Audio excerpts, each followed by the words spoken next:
justement tomber, où iront les élèves? Où iront-ils tous? Où? En ville. Dans le privé. Il a raison. Il a raison.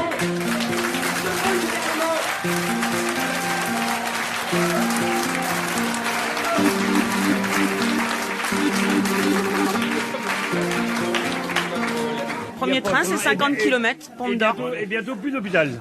Donc en fait, on est une sous-préfecture en train de mourir, quoi.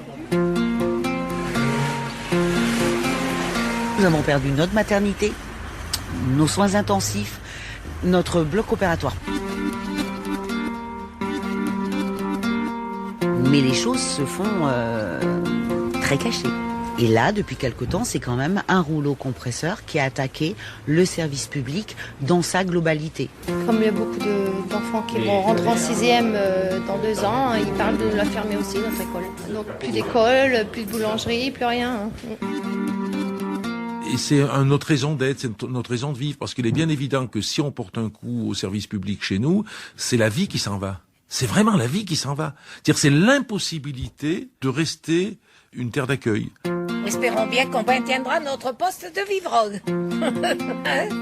Parce qu'on tient quand même à notre canton, on tient à notre poste, comme on tenait à la gendarmerie, comme on tenait à tous les services publics. On ne demande pas le grand soir, hein. On ne demande pas le grand soir, on ne demande pas des choses comme ça, mais on demande de pouvoir vivre dans nos territoires, de pouvoir y vivre, y travailler, se soigner. On demande ça, on ne demande rien d'autre.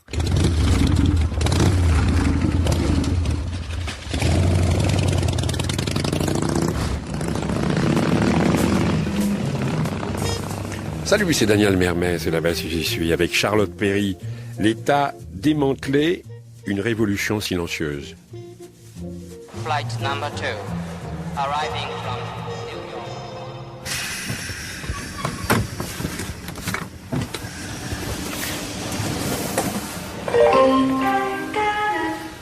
Vous êtes arrivés à Clermont-Ferrand, terminus du train. Tous les voyageurs descendent de voiture. Assurez-vous de n'avoir rien oublié dans le train. Ouais, il est 12h30 et nous voilà arrivés à Clermont-Ferrand, dans le Puy-de-Dôme.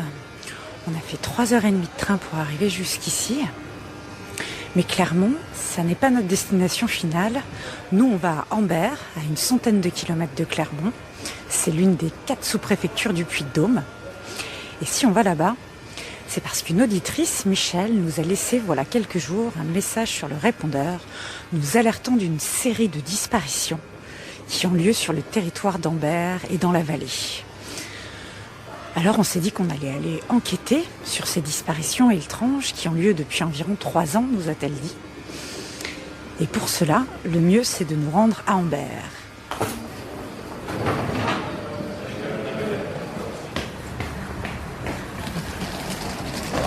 Accueil. Bonjour. Bonjour madame, je cherche le train pour Ambert, s'il vous plaît. Alors le départ est à 13h05 et ça sera un autobus sur le parking. D'accord, parce que j'aime pas trop le bus, il n'y a pas un train plutôt?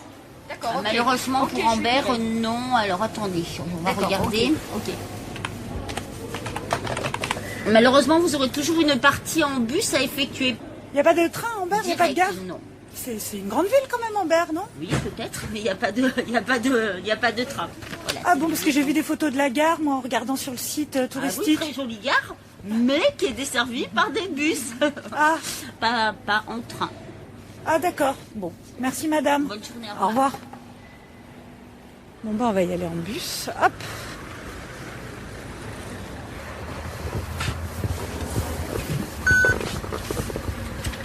Bonjour madame, c'est bien le bus pour Ambert? Oui. Ah, d'accord, merci. Je fais un reportage sur une série de disparitions qui a eu lieu dans le coin d'Ambert, vous êtes au courant? Non, pas du tout. Non? Des étouffements, une lente agonie, vous avez jamais entendu? Non. Non. Ah, bon. Bah, je vais aller enquêter pour voir. Oui. C'est pas grave. Bon, merci.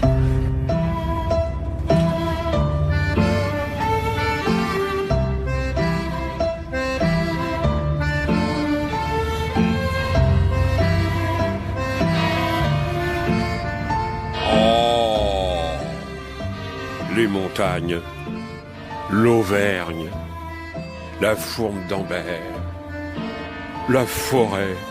Vous la voyez, la forêt, la petite auberge, près du moulin, avec les glycines.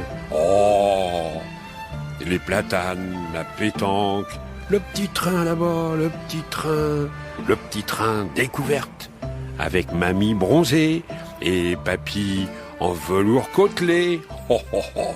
Ouais. Ça, c'est l'Auvergne pour la pub, c'est le décor pour le feuilleton. Mais en vérité, la maternité ferme, l'école va fermer, la poste, il n'y en a plus, le tribunal, il faut faire 100 km. Lente agonie d'un petit pays. Et ce que je vous dis là, c'est valable pour plein d'endroits dans notre beau pays. Et pourquoi ça ? Parce qu'il est gros, parce qu'il est gras, parce qu'il est malade. C'est qui ? C'est l'État. Il faut le saigner, il faut le faire maigrir, il faut le faire pédaler, qu'il ait des beaux mollets bronzés, musclés, dans la compétition internationale. Vous savez pourquoi les Français ne sont pas sportifs ? C'est la question que posait Olivier Mazerolle en 1994 devant les mauvais résultats des athlètes français aux Jeux Olympiques. Pourquoi les Français sont pas sportifs ? Eh ben voilà la réponse d'Olivier. Les Français sont pas sportifs parce que nous avons l'habitude de l'État-providence. Voilà la raison. 1994. Eh oui, c'est une évidence. Il faut s'adapter, le monde a changé, il faut savoir être pragmatique, il faut savoir moderniser la fonction publique et réformer l'État est sabré, taillé, coupé et cogné dans le tas. Ah non. Pas comme ça, il faut s'y prendre calmement, en douceur, du doigté. Vous prenez la grenouille par les pattes de derrière, vous la mettez dans l'eau froide et vous chauffez peu à peu. Vous avez le temps. Le temps, c'est que se méfient ces Français. Ces Français profonds se méfient. Ils sont attachés à leur service public, la poste, l'école, l'hôpital, tout ça. Ils y tiennent. C'est de l'histoire ancienne, très très ancienne. Le bien public, la Révolution, la République, c'est dans leur ADN. L'égalité, ils y tiennent au fond les Français. La solidarité, la sécurité, tout ça, ils y tiennent beaucoup. Alors il faut y aller par étapes, par contournement, pas de vagues. Et c'est ce qui se passe depuis une trentaine d'années. Peu à peu, l'État se démantèle, l'État est démantelé. Et avec Charlotte Perry, nous voici à Ambert, suite à ce message d'une auditrice. On va voir que c'est pas forcément foutu cette histoire. Parce qu'il n'y a rien d'inexorable là-dedans. Ce démantèlement de l'État, c'est jamais après tout que des idées assemblées, qu'on appelle une idéologie comme une autre. Rien d'obligatoire là-dedans. Et ils l'ont très bien compris, ces Français profonds de cette région, parmi d'autres. Ils résistent, ils s'opposent, et ils mènent le combat, pas forcément perdu d'avance.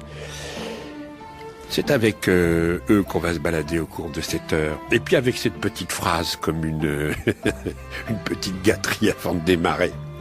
Combien de fois on nous a dit sur le terrain, comment se fait-il que ce monsieur-là, qui n'a jamais travaillé de sa vie, qui est toujours au chômage ou qui a le RMI, peut se payer une voiture que son voisin qui, lui, se lève tôt le matin pour travailler, ne peut pas se payer.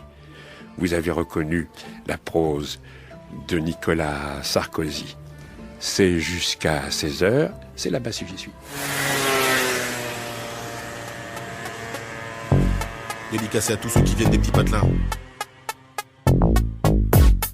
Ces petits patelins paumés que même la France, elle sait pas qui sont là chez elle. Les petits patelins paumés que personne ne connaît, même pas Jean-Pierre Pernaut.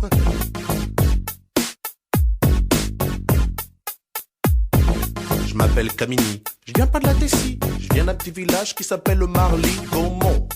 Alors qu'on monte sur le beat 1 qui fait...